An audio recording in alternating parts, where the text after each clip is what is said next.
Salutations frères et sœurs, toujours le frère Zvanko dans la continuation des messages.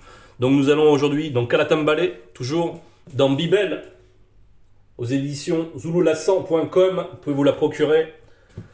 Ce sera un très bon investissement. Il y a d'autres rouleaux aussi. Tout est fait pour éveiller véritablement les consciences, pour comprendre le sens de l'existence, pour comprendre les enjeux de la spiritualité authentique, du pourquoi de tout ce que nous vivons. Parce que, voilà, quel intérêt de vivre juste comme ça, charnellement, de s'en aller dans l'invisible. On croit à des promesses sans vraiment vérifier. Non, là, c'est la pure vérité. Là, c'est la doctrine sans tâche, sans aucune altération. C'est la pure vérité, tout simplement. Donc, nous avons cette possibilité d'aller nous ressourcer dans ces rouleaux. Et nous allons le faire là communément. Nous allons aller dans D'aller, encouragement. C'est sous-titré encouragement. D'aller, c'est Pierre dans les Bibles falsifiées. Et d'aller ici, ça commence au verset 16. Et le titre, c'est Appel à vivre saintement. Appel à vivre saintement. Et donc, D'aller va nous procurer des conseils, nous exhorter, nous encourager. Et nous orienter, nous guider aussi. Et nous allons aller directement au verset 16 qui nous dit « C'est pourquoi tenez-vous prêts à agir, gardez votre esprit en éveil. » Tenez-vous prêts à agir, gardez votre esprit en éveil. Donc déjà 2 conseils. Donc qu'est-ce que c'est ? Se tenir prêt, c'est donc être toujours bien disposé, être toujours à l'affût de tout ce qui peut se passer et de la compréhension des événements, de la compréhension de ce qui se joue lorsque nous sommes dans un temps de veille, lorsque nous allons dans notre quotidien, de toujours faire attention et de toujours essayer de discerner les causes spirituelles qui amènent des événements devant nous, qui nous amènent des personnes devant nous, qui peuvent produire éventuellement des circonstances pour nous perturber, parce que le monde occulte lutte contre nous. C'est pour ça qu'il faut être prêt. Et être prêt, c'est être équipé spirituellement. C'est être conscient de qui nous sommes, et donc d'être éveillé. Dans un état de veille, ça veut dire qu'on est vigilant, c'est-à-dire qu'on est prêt. C'est-à-dire que par exemple, lorsqu'on dort, il y a des entités qui veillent sur nous, qui veillent sur les initiés, les entités nocturnes. Et elles ont la particularité d'être équipées d'épées incandescentes. Il y en a plusieurs descriptions, on ne va pas y aller là. Mais dans Bible, on en trouve des descriptions très précises, très détaillées de ces réalités spirituelles. Et donc, elles veillent pour nous, ces entités, lorsque nous sommes en repos, lorsque nous sommeillons, lorsque notre corps physique se repose, et que nos consciences astrales sont engagées dans les processus des rêves. Maintenant, ce qu'il faut voir, c'est que, donc, en état de veille, elles sont prêtes toujours, avec cette épée incandescente, toujours prêtes au combat. Et nous, lorsque nous sommes en état de veille, eh bien, nous devons, elles prennent le relais, en fait. Et donc, nous, en état de veille, nous devons être particulièrement vigilants. C'est à nous, c'est à notre charge, parce que nous sommes équipés, il faut être conscient de cela. Et nous avons reçu l'instruction pour discerner, pour voir donc, pour voir spirituellement, pour voir derrière les choses qui nous apparaissent dans le visible.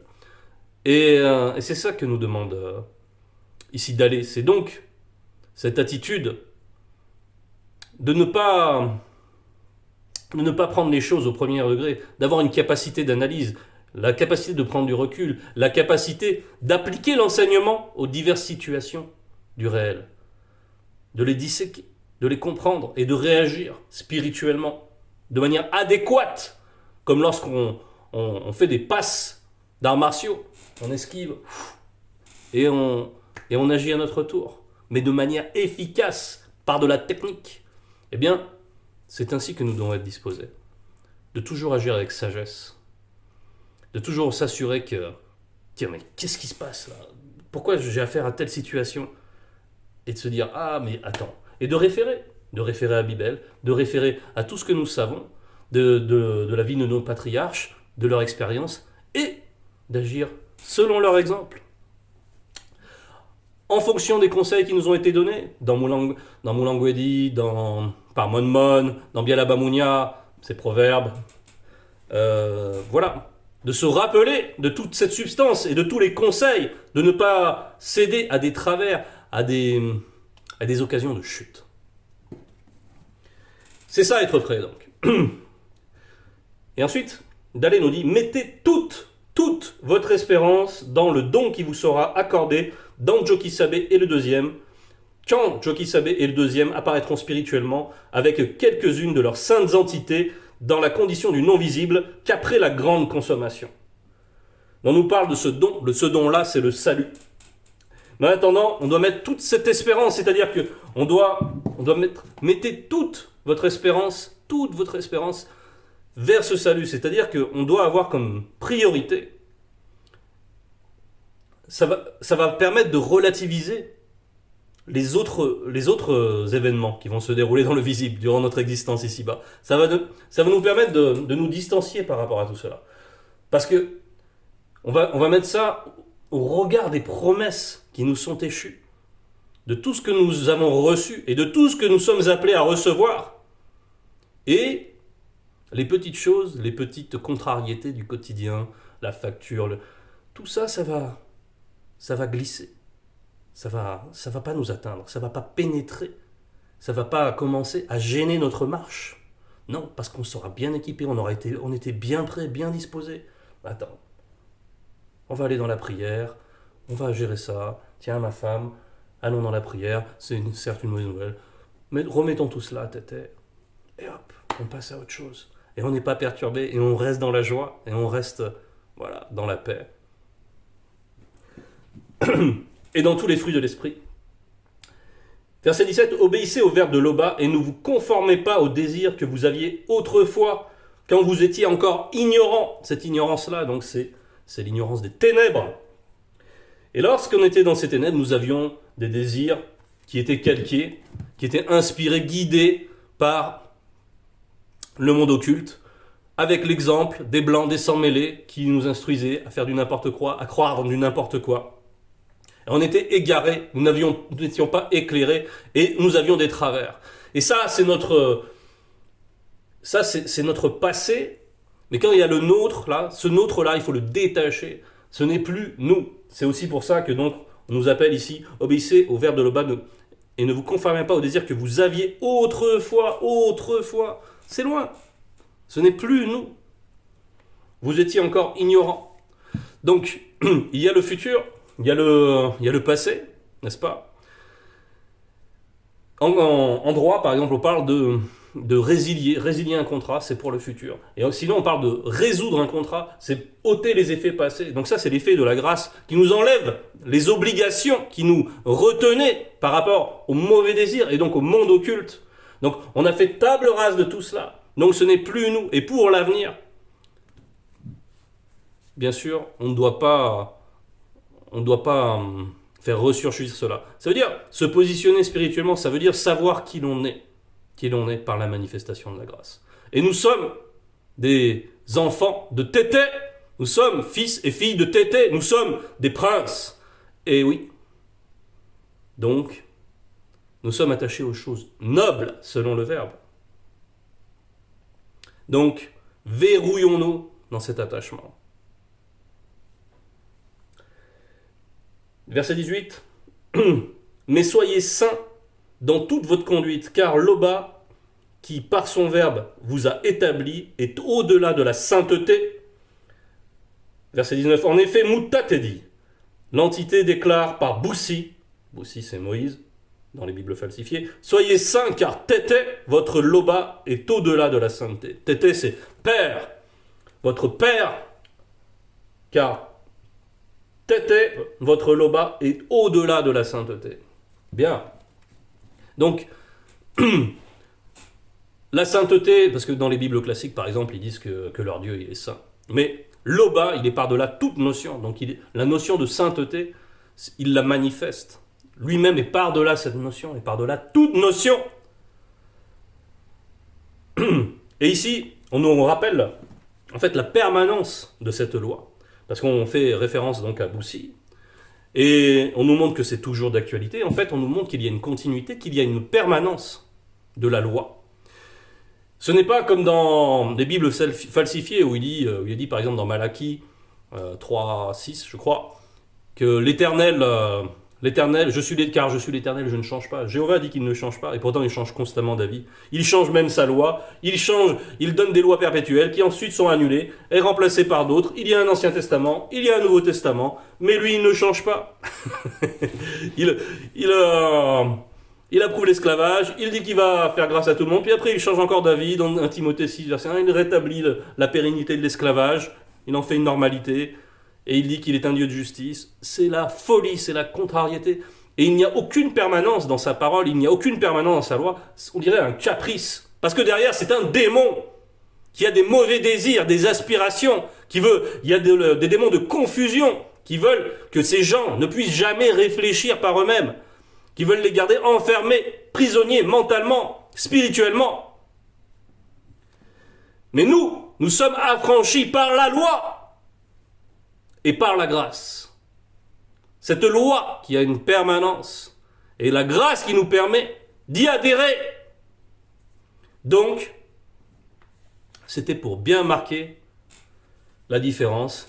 Et voilà, nous allons aller maintenant dans le verset 20 qui nous dit « Dans vos prières, confiez-vous au Verbe de l'Oba, qui lui aussi juge tous les hommes avec impartialité selon ce que chacun a fait. » Selon ce que chacun a fait. Donc il y a la justice dans le Verbe. Et nous, on nous demande de nous confier dans ce Verbe, parce que le Verbe est notre allié. Le Verbe est toujours disponible pour nous.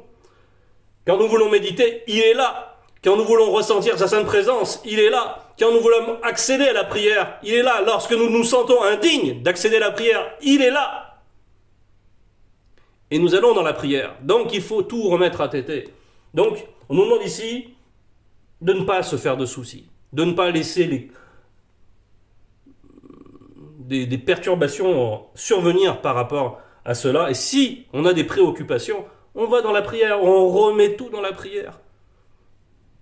Et tout simplement. Les choses du visible, elles passent. Le Verbe, c'est de quoi nous avons besoin. Et on manquera pas, on aura ce qu'il nous faut. Même si on traverse des épreuves, même si on est dans des circonstances éprouvantes, eh bien, manifestons la foi dans le Verbe de l'Oba, cette foi qui nous honore, cette foi qui a de la valeur lorsqu'elle est efficace, c'est-à-dire alimentée par le Verbe. Et confions-nous en lui, car la grâce est extrêmement abondante. Verset 21, c'est pourquoi durant le temps qu'il vous reste à passer dans le visible, que votre conduite témoigne du respect que vous avez pour lui. Oui, nul ne se moque du Verbe de l'Oba. Il faut passer d'abord par sa justice. Et c'est pour ça que nous devons nous sanctifier. Et pour nous sanctifier, il faut laisser le Verbe agir.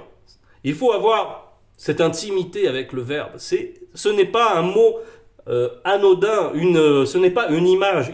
Cette intimité-là, c'est très sensible. C'est extrêmement vibratoire. Et il faut vivre cette vibration pour vraiment vivre la spiritualité.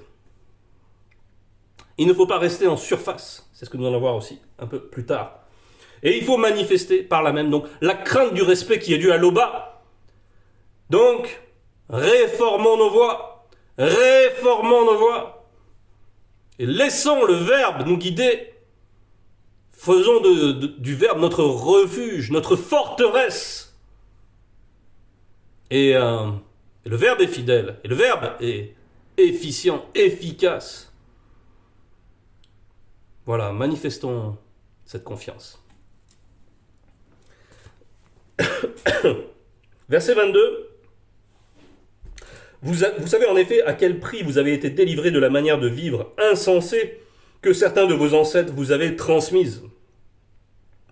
Donc à quel prix ? Nous savons, on va parler de ce prix. On va aller en Essombé 30, verset 8 à la page 752.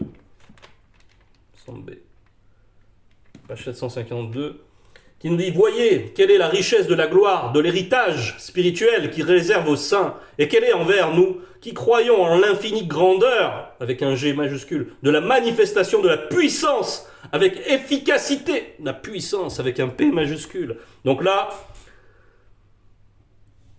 il faut se représenter cela. Il faut se représenter cette richesse, cette gloire et le prix. C'est-à-dire là on nous parle de la richesse. Le prix, c'est comment Joki Sabe est venu dans le visible et a vaincu et a dépouillé toutes les autorités, toutes les dominations du monde occulte, toutes les principautés. Et donc, qui a rétabli tout ce qui avait été altéré et qui donc ouvre grand le chemin, même si ce chemin n'a jamais changé, mais par là même, il a permis la suite des choses, la grande consommation, et donc la restauration totale. Et c'est à ce à quoi nous sommes promis, à Longea Bwindea, à la vie éternelle. Et nous le savons, frères et sœurs, et nous devons bien conscientiser cela, et nous devons bien conscientiser le pourquoi des choses, comment ça a pu arriver, comment Joki Sabe, comment le deuxième né de la création qui est Zulula sort, qui est Zulula, le protecteur du peuple, comment ils sont venus, ils se sont dépouillés pour venir là dans le visible, pour obéir à Tété, pour obéir à Loba, et pour remplir cette réalité du non-visible. Car ils sont le grand tout. Ils sont l'humilité et la grandeur. Ils ont rempli la hauteur et la profondeur. Tout est comblé. Le grand tout. Et est bouclé. Donc, notre victoire est en eux, évidemment. Et on va retourner donc au passage thème. Ce ne fut pas au moyen de choses périssables comme l'argent ou l'or. Non!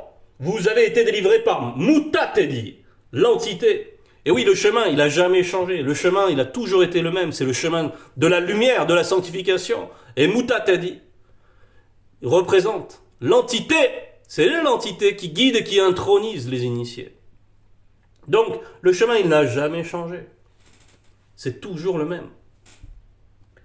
Loba n'avait pas destiné Joki Sabe avant la création du monde. Avant la création du monde, comme certains corrompus le disent, à savoir que Joki Sabe sauverait tout le monde par son sang. Et ça, c'est une aberration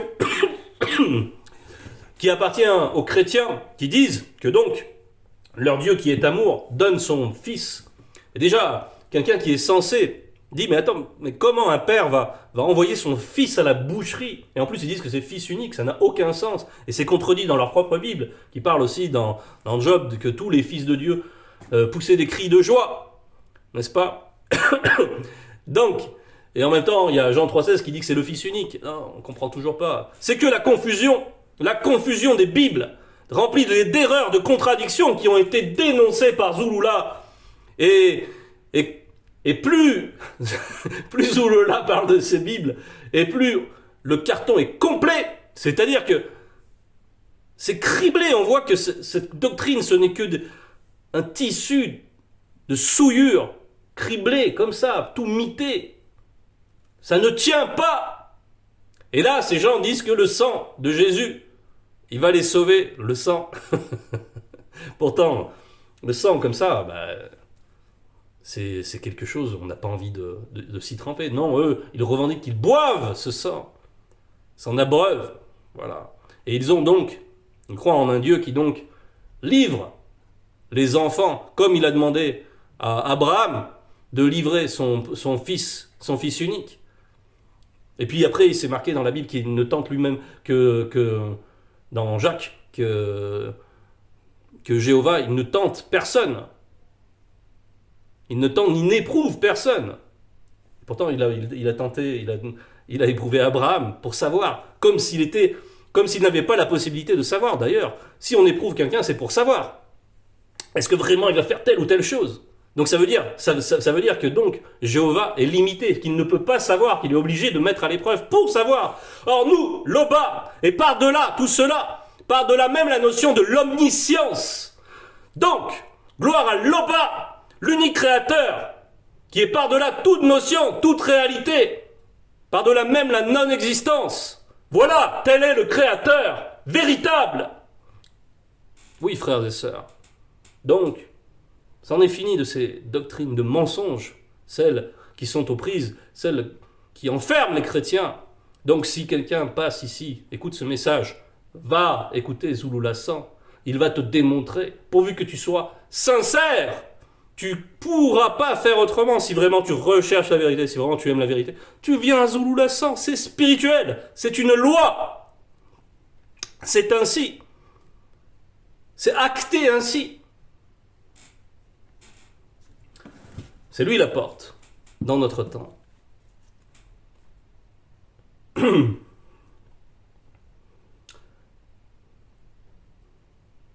Donc, on va aller au verset 25. Vous vous êtes purifiés en obéissant au Verbe qui est la vérité. Qui est la vérité.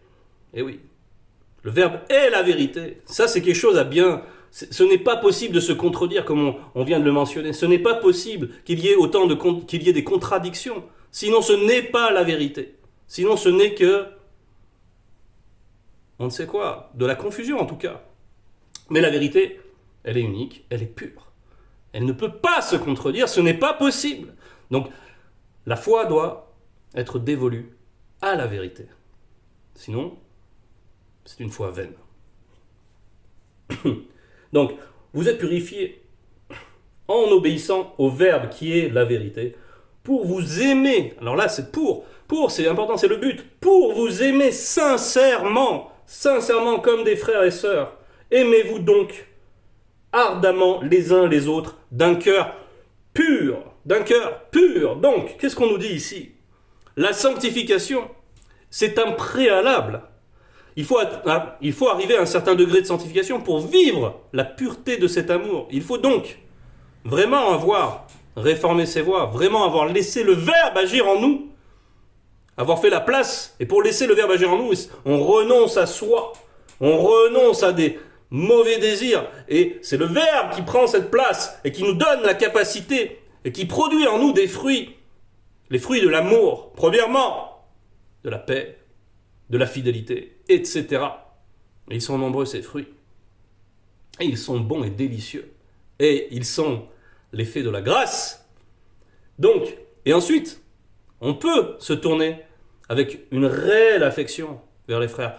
Là, on peut vraiment aimer ses frères, quand on les voit, quand ils progressent, quand ils grandissent dans le Verbe, quand ils le manifestent, quand le Verbe les inspire, on reconnaît, on voit. Et ça procure de la joie, et nous sommes dans la symbiose, dans l'amour, et nous sommes un. Donc, la sanctification est essentielle pour vivre cette dimension de la conscience collective, de l'amour fraternel. Il est à la racine, la sanctification est à la racine de cet amour. Donc, il faut aller en profondeur, frères et sœurs. Verset 26. En effet, vous êtes nés de nouveau, non de père mortel, mais grâce à une semence immortelle, avec des majuscules, grâce à la parole vivante de Loba. La parole vivante de Loba. Et là, on nous parle d'une semence, et donc, on parlait il y a peu de profondeur, on va aller dans Essambé 41, verset 44.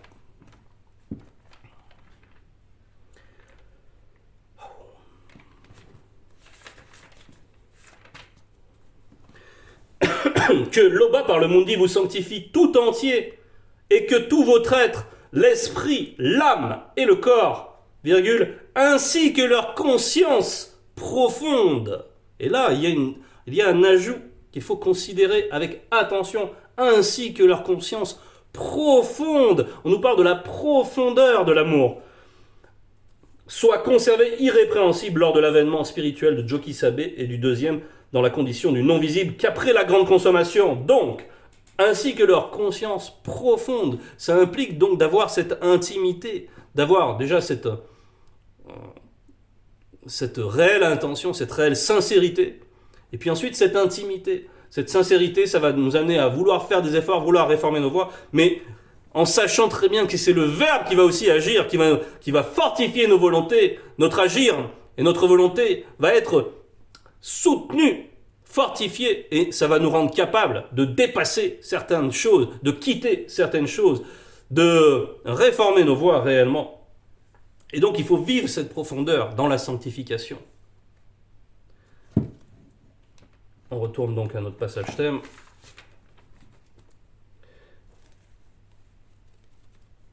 Donc c'est ça, quand on parle de la semence, on peut se rappeler aussi la parabole du semeur. Et donc on nous parle des diverses strates, et on nous parle du fait de tomber dans la bonne terre. Mais donc, que cette semence, elle est arrivée à sa destination, elle a atteint une certaine profondeur, elle s'est enracinée. Et il faut qu'il y ait cette profondeur. Sinon, lorsque l'épreuve paraît, nous voyons, la parabole en parle également, lorsque l'épreuve paraît, eh bien, cette plante-là, elle ne peut pas tenir. Elle ne peut pas tenir parce qu'elle n'a pas cette profondeur. Bien, verset 27. Le verbe de l'Oba demeure pour toujours. Or, cette parole est celle de la bonne nouvelle qui vous a été annoncée.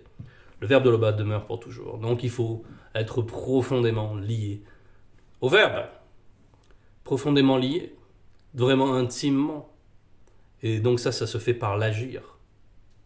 On a vu, par avoir une conduite sainte. Il faut se laisser conduire, se laisser guider. Il faut pratiquer la méditation. Il faut donc on nous a demandé aussi, on a parlé de rester en éveil. Donc rester en éveil, c'est donc fréquenter Bibel, c'est donc se laisser alimenter. Il faut alimenter, être constant dans ses efforts. Et le verbe fait tout le reste.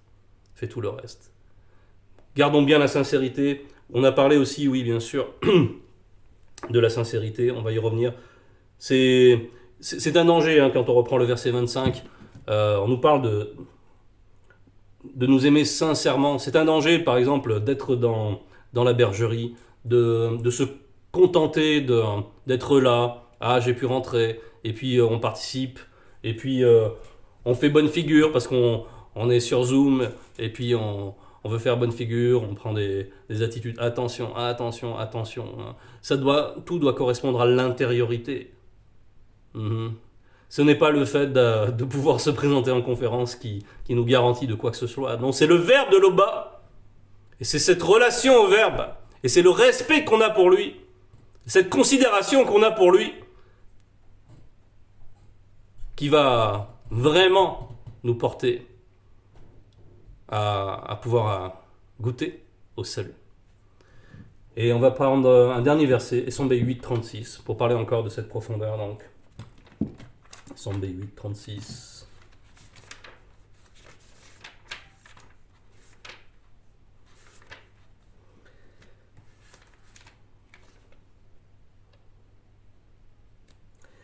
Car j'ai l'assurance que ni la mort, ni les déchus, ni les dominations des démons, ni les blancs et les sans-mêlés, ni les choses présentes, ni les choses à venir du visible, ni les puissances des démons, ni la hauteur, ni la profondeur, ni aucune autre créature ne pourra nous séparer de la manifestation de l'amour de l'Oba, manifesté aux deux fils, manifesté avant la non-existence.